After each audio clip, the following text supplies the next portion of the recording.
ሰላም ጤና ይስጥልኝ። እንዴት ናችሁ? ሁሉ ሰላም? እኔ ጋር እግዚአብሔር ይመስገን። አሁን ኬክ አሰራር እናያለን ማለት ነው። አብረን በአፕል ነው የምሰራው።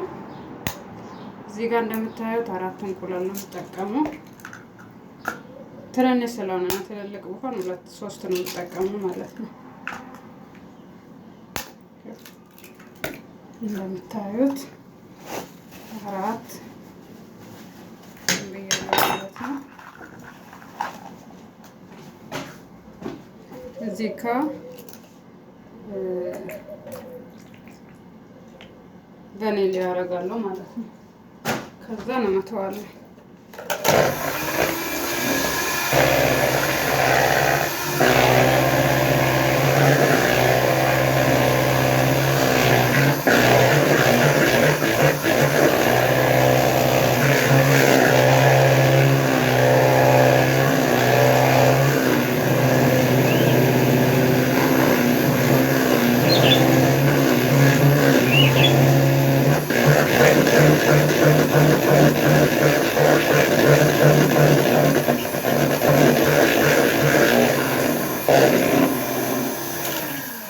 እንቁላሉንና ቫኒላውን በደንብ መትቼዋለሁ። ሱከር አመጣለሁ።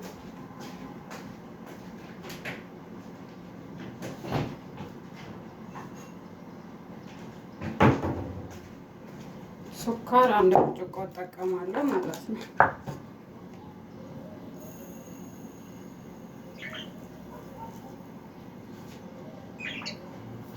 ሱከር 1 ብርጭቆ፣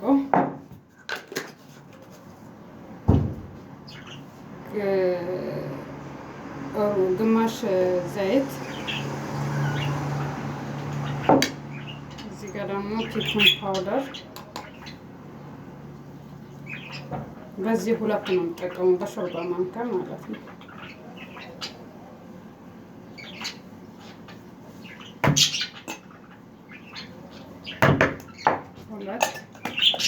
እዚህ ጋር ደግሞ በአማርኛ ምን እንደሚባል አላውቅም፣ በአረቡ እንትን ጃውዝ ቴፕ ነው የሚባለው። በሱ 2 ማንኪያ ተጠቀምኩ ማለት ነው፣ በሾርባ ማንኪያ።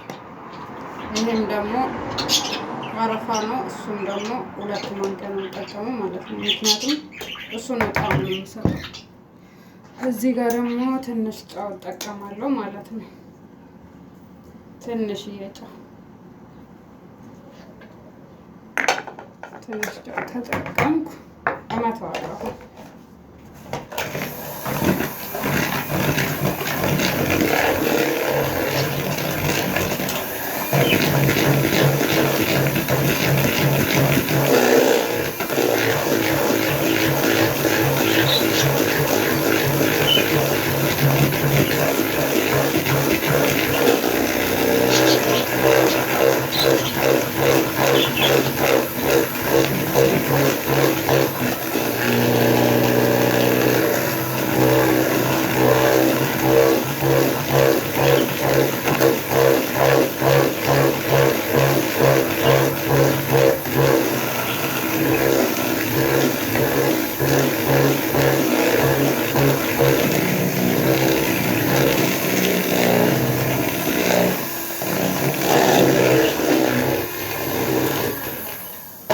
እንደምታዩት እንደዚህ መትቼዋለሁ።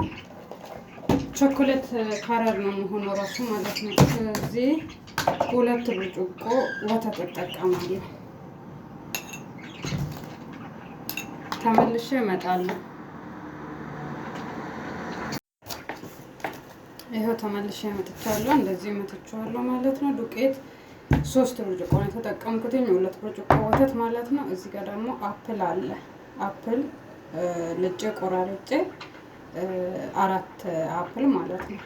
እንደዚህ ጨምረበታለሁ። ኦቨኑ ለኩሼዋለሁ። ኦቨኑ እስከሚሞቅልኝ ይሄንን አዘጋጃለሁ ማለት ነው። የአፕል ኬክ ነው ማለት ነው የምሰራውና እዚህ ጋር ደግሞ ጃውዝ አለ። እሱንም ምን እንደሚባል አላውቅም በኢትዮጵያ። 1 ብርጭቆ ተጠቅሜያለሁ፣ 70 ብር ማለት ነው። ትንሽ ሳይደቅም